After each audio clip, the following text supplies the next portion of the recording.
Estou aqui com o Dr. Pedro Colli, que deu uma aula incrível sobre o uso do minoxidil na tricologia, na dermatologia capilar. Pedro, me diga uma coisa, você comentou que pode ocorrer a queda de cabelo com o uso do minoxidil. Pode explicar melhor isso? Exatamente, Arthur.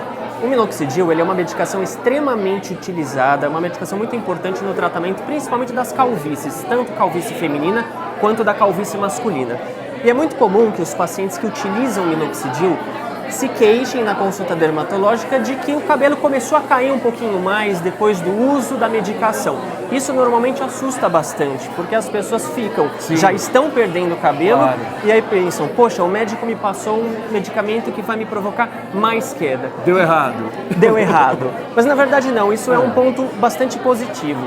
O minoxidil ele é uma medicação realmente que possui esse efeito esperado. Os pacientes que respondem ao minoxidil possuem esse efeito de queda. É como se os fios ruins fossem jogados fora para dar lugar a um fio novo. Ótimo. Isso é muito importante porque você não vai ficar careca com o uso do minoxidil, esse efeito de queda após o uso do minoxidil.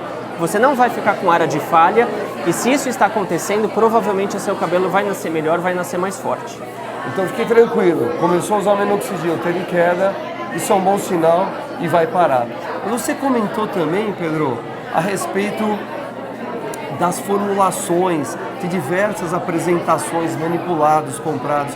Isso varia de caso a caso, né? Você precisa saber quando indicar cada caso, não é isso? Exatamente, exatamente. O minoxidil ele apresenta vários tipos de formulação. O que significa isso? Você pode comprá-lo pronto numa farmácia, você pode manipular numa farmácia de manipulação, mas é muito importante que isso seja orientado. Você dificilmente vai conseguir um bom êxito indo de livre e espontânea vontade. É muito importante ter a orientação para você não ter alguns efeitos inesperados e principalmente para você poder ter um bom resultado. Exato. Porque cabelo demora para crescer. A gente não vai esperar tanto tempo assim para verificar que não teve efeito, né? Exato. E você precisa de um especialista justamente para você poder colher o maior benefício do tratamento. Exatamente, Arthur. Perfeito. Obrigado. Doutora Andréia Munk, na sua apresentação você falou de alguns casos de alopecia androgenética, popularmente conhecida como calvície, que devem ser investigados laboratorialmente. A calvície é uma doença muito frequente, tanto em homens quanto em mulheres. Qual é um sinal de suspeita de que pode estar associada a um outro problema mais grave? Um dos sinais de que a alopecia androgenética feminina ela pode estar associada com sinais de excesso de hormônios é quando ela tem um padrão masculino. E qual é esse padrão masculino? Quando ela tem aqueles recessos aqui na região temporal. Então esse é um padrão que a gente deve investigar se algo está acontecendo no sistema endocrinológico e ginecológico.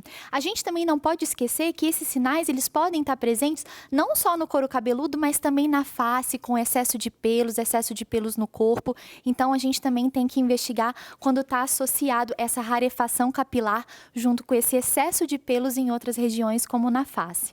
Então, esses são os mais importantes, né, na indicação da investigação da calvície feminina. Doutora Cíntia Marchi, na sua aula você comentou diversas situações, diversos quadros clínicos diferentes.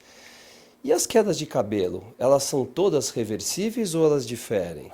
Existem inúmeras causas de queda de cabelo. Em algumas situações, nós conseguimos recuperar aquele fio perdido.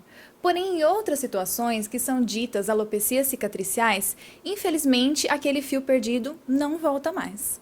Assim, é importante o paciente, ao perceber que ele está tendo uma queda de cabelo mais expressiva, associada a outros sintomas no couro cabeludo, como coceira, vermelhidão, até mesmo uma área sem cabelo, é importante que ele procure um médico dermatologista, especialista em doenças do cabelo, para que assim seja feito precocemente o diagnóstico correto dessa queda de cabelo e assim a gente consiga atuar de forma que recuperemos aquele fio perdido ou ainda evitemos a progressão daquela doença.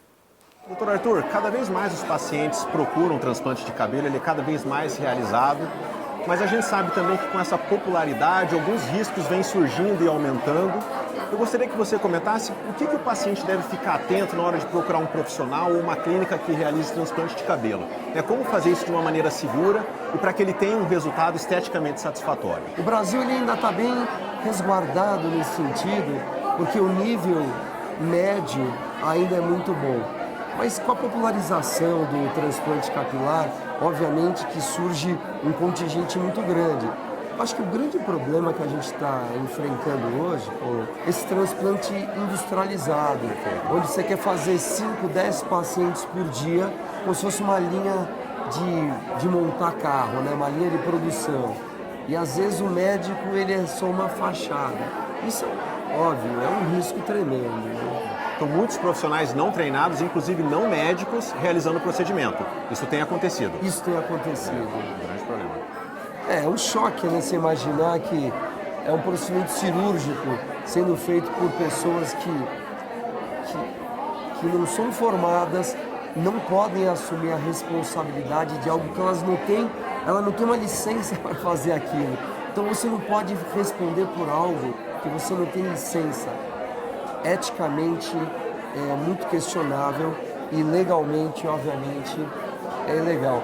Mas eu entendo que para o jovem é uma situação difícil, porque o jovem ele também quer fazer o transplante, ele quer poder, às vezes ele precisa de algo acessível e ele fica numa... Às vezes é bombardeado com informação, com propaganda e promessas, né? Facebook, Instagram, sabe, é um oba-oba. E o jovem, quem não foi jovem? Claro, ele quer realizar o desejo dele, né? Ele quer resolver hoje, agora, ele é imediatista. E ele acha que quando ele tiver a nossa idade, não vamos falar a nossa idade, não? Quando ele acha que quando ele tiver a nossa idade, ele não vai estar mais preocupado com a imagem, com a aparência dele. E a verdade é que isso não é assim, porque... E até como você emociona, doutor Arthur, na aula, alguns danos são irreversíveis, né? Ou de muito difícil reversão, Verdade. né?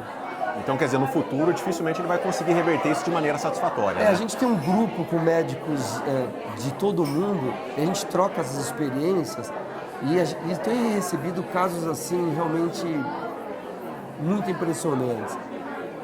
Olha, a gente até gostaria de poder compartilhar. A gente está pensando se a gente vai compartilhar com o público ou não, porque uma hora eles vão precisar saber o que está acontecendo. Mas estamos torcendo e batalhando para melhorar cada vez mais o nível do transplante capilar. Excelente. Valeu, doutor Arthur. Obrigado, viu?